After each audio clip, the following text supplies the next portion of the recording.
Hi, I'm Meredith Mikio. You're listening to a special edition of the Marketing News Canada podcast, filmed live on site at the 2025 SocialWest conference at the Calgary TELUS Convention Centre.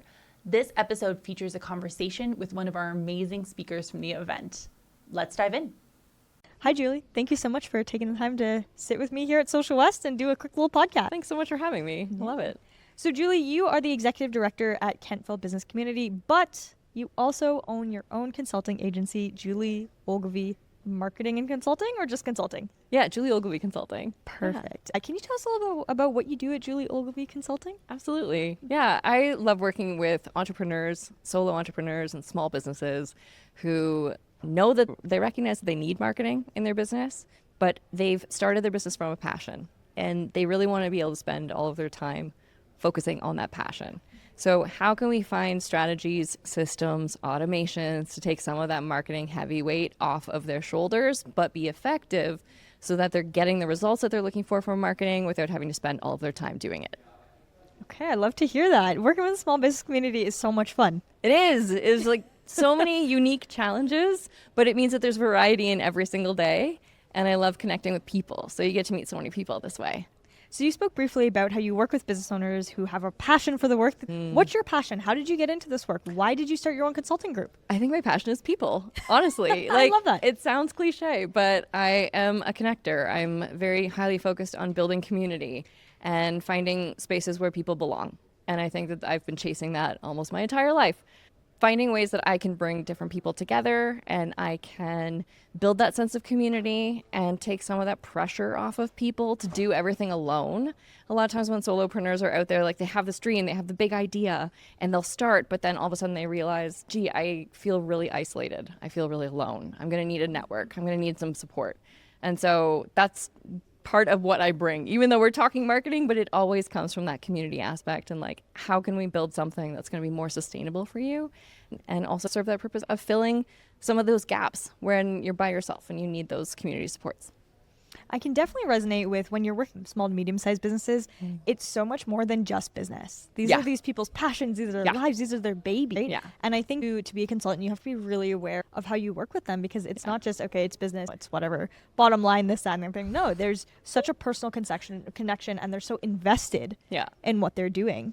How do you navigate that? How do you navigate the personal relationships and balancing that we have to still be a business and we still have to make money? You know, you have a passion and you have an enthusiasm and you want to go this way, but we got to go this way.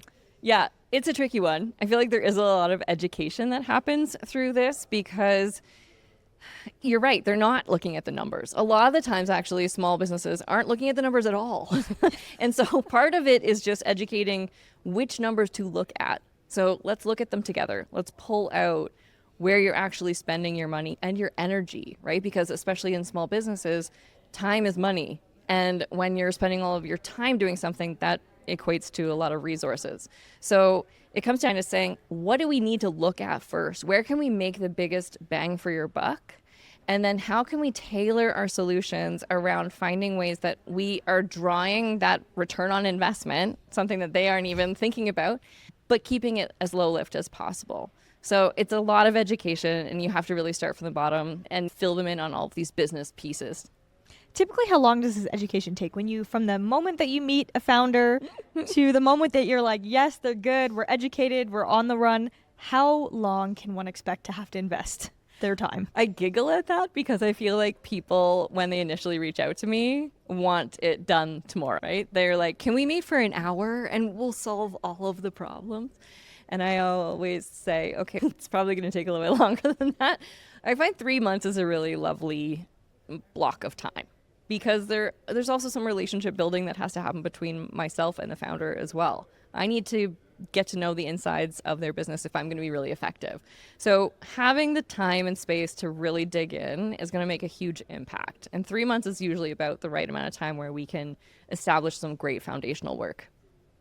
So we've talked quite a bit about the experience of working with the founder and what they can expect, why you work with them. Let's flip it. Let's talk about the customer journey, the customer experience. You did a talk today. I did. On exactly crafting customer journeys that convert again, and a great title. Thank you. Let's talk about it. Okay. Let's break it down from the very basics. Let's start with what a customer journey is. Yes. And then why it's important to craft them. Yes. Okay. It's really the foundational piece of every sale that you're going to make. So the customer journey in itself is just that process that a customer is going to go through from first becoming aware of you as a brand all the way through past the purchase stage, because a lot of people would think that maybe at the purchase stage that's the end of the journey, but I think that's the middle of the journey, because after that, now you have this opportunity to actually develop a brand advocate who is someone who loves your brand, they connect with you, and they're actually out in the world singing your praises for you.